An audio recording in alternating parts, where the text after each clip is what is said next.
Hello my dear students of class 9. Today I will teach you forest society and colonialism. Previous video में मैंने hunting के बारे में बताई थी कि किस प्रकार कॉलोनियल गवर्नमेंट के आने के बाद जो फॉरेस्ट एक्ट बनी थी उसके तहत जो फॉरेस्ट ड्वेलर्स थे वो उनका जो कस्टमरी प्रैक्टिसेस थे जिसके तहत वो छोटे छोटे जानवरों की पोचिंग करते थे फॉर देयर फूड, उन पे वो लोग मना कर देते हैं, यानी कि उन पे वो सब रोक लगा देते हैं, जिसके चलते उनके जीवन में एक बहुत बड़ी उथल पुथल मच जाती है। उनका जो प्रैक्टिसेस हैं या जो उनका ऑक्यूपेशन है उसमें भी बहुत बड़ी चेंजिंग आ जाती है। तो कहने का मीनिंग है कि कॉलोनियल गवर्नमेंट के आने के बाद जो फॉरेस्ट ड्वेलर्स थे, चाहे वो शिफ्टिंग एग्रीकल्चर में हो या हंटिंग में, वो बहुत ज़्यादा उथल पुथल मच जाती है। आज का जो वीडियो है वो है new traders, new employments and new services, यानी कि अभी तक जो कुछ भी इसमें टॉपिक में हम लोग अध्ययन किए हैं या जो कुछ भी जानकारी हासिल किए हैं उसके तहत हम लोग देखे थे कि जितने भी इसमें लॉज निकाली गई, फॉरेस्ट लॉज हो या जो भी एक्ट हो, उस एक्ट के तहत जो फॉरेस्ट ड्वेलर्स थे उनके लाइफ में बहुत बड़ी चेंजिंग आ गई, यानी कि एक तरीके से उनको ऑक्यूपेशन छोड़ना पड़ा, जंगलों को छोड़ना पड़ा, यानी कि उस कंट्री को छोड़ करके कहीं अन्यत्र भी जाना पड़ा, यानी कि वो सारे उनके लाइफ पे निगेटिव एस्पेक्ट थे। लेकिन अभी जो इस टॉपिक में new trades, new employments and new services में क्या हो गया, थोड़ी सी गुड एस्पेक्ट है, ज़्यादा तो नहीं है, यानी कि हमारे कंट्री के लिए तो ये हार्मफुल ही है, फिर भी कहा जाता है कि डूबते को तिनका का सहारा।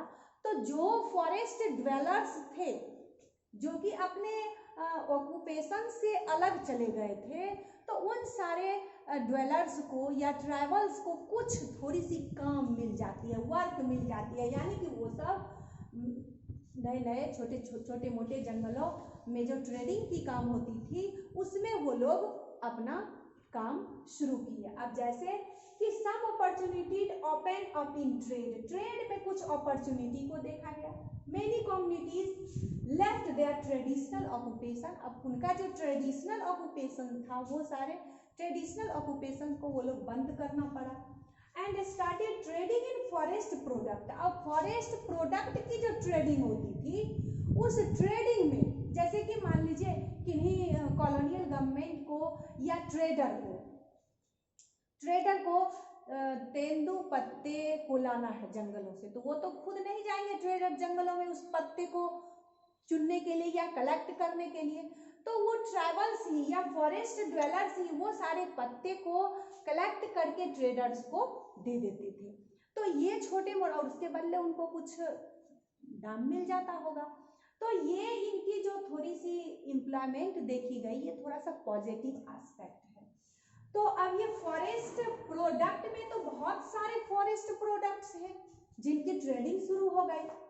अब कहता है in the mid 19th century में ग्रोइंग डिमांडेड फॉर रबर, यानी कि इंटरनेशनल मार्केट में रबर की बहुत ज्यादा मांग होनी शुरू हो गई। सो मुंदरुकु पीपल्स ऑफ ब्राजीलियन के जो मुंदरुकु पीपल ट्राइबल्स हैं जो अमेज़न में भाग में रहते थे, हु कल्टिवेटेड मैनियोक, ये क्या करते थे, मैनियोक को उपजाते थे। मैनियोक एक कंद फल है, तो इस कंद फल को वो उपजाते थे। अब इनका ये ट्रेडिशनल ऑक्यूपेशन था पहले से, लेकिन कॉलोनियल रूल के तहत इनके जो ट्रेडिशनल ऑक्यूपेशन थे इनको छोड़ना पड़ गया और उसके बदले began to collect latex from wild rubber, यानी कि अब जंगलों से वो लोग लेटेक्स, एक उजला पदार्थ होता है दूध जैसा, जिसको कि जमा करना पड़ता है और उसको फिर आपको फैक्ट्री में जाने के बाद रबर तैयार होती थी।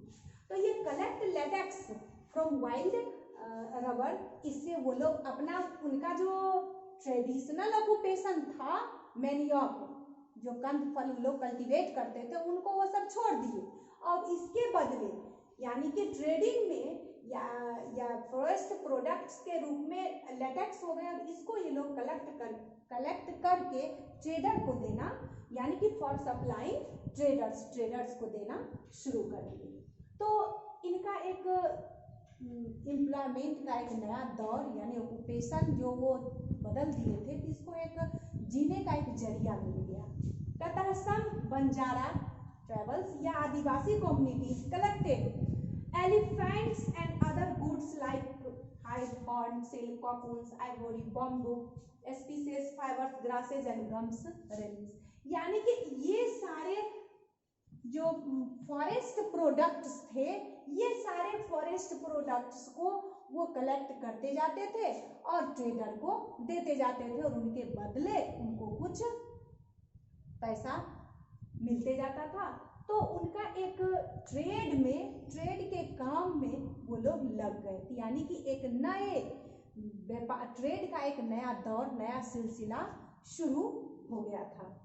फिर भी हम इसमें देख रहे हैं कि इंडिया में ही नहीं, ये कंट्री के डिफरेंट पार्ट्स में ये चीज हो रही थी। ये काम जो हो रही थी सिर्फ इंडिया में ही नहीं चल रही थी, ये इंडिया के डिफरेंट पार्ट्स में भी ये सारे चीज, यानी this happened not only in India but across the world. ये वर्ल्ड के विभिन्न भागों में ऐसा देखा जा रहा था। तो अब ब्रिटिशर्स तो यहाँ कंप्लीटली निश्चित रूप से किस पे डिपेंडेंट थे? ट्रेडिंग पे, यानी कि यहाँ से वो लोग रॉ मटेरियल्स को लेते थे और अपने देश को एक्सपोर्ट करते थे। तो ये सारे रॉ मटेरियल्स कहाँ से प्राप्त करते थे? वर्ल्ड के डिफरेंट पार्ट्स से, और उसमें कुछ लोग नए नए ऑक्यूपेशन के रूप में उसमें न्यू सर्विसेज, एम्प्लॉयमेंट सर्विस के रूप में उसमें लोग जुड़ते चले गए। तो इस प्रकार इसमें ट्राइबल्स हो या कॉमन पीपुल हो, कुछ पीपुल को इसमें कुछ काम मिल जाता है। तो इस प्रकार ये था आपको new trades, new employments and new services. Next में जो वीडियो है कि जैसे मान लीजिए कुछ पीपुल तो इसमें संलग्न होके काम कर लिए, लेकिन कुछ ऐसे भी ट्राइबल्स या फॉरेस्ट ड्वेलर्स थे जिनको ये सारी चीजें भी पसंद नहीं थी, क्योंकि वो लोग फॉरेस्ट को अपनी एक संपत्ति समझते थे। वो नहीं सोच रहे थे अभी तक कि फॉरेस्ट जो वो गवर्नमेंट की संपत्ति है, वो अभी तक समझ रहे थे कि फॉरेस्ट हमारी संपत्ति है। तो वो लोग रेबिलियन करने पर उतर आए थे। तो अब कौन कौन पार्ट्स में, यानी वर्ल्ड के किस किस पार्ट्स में कौन कौन लोग इस रेबिलियन को करते हैं, तो नेक्स्ट वीडियो में मैं बताऊंगी। धन्यवाद।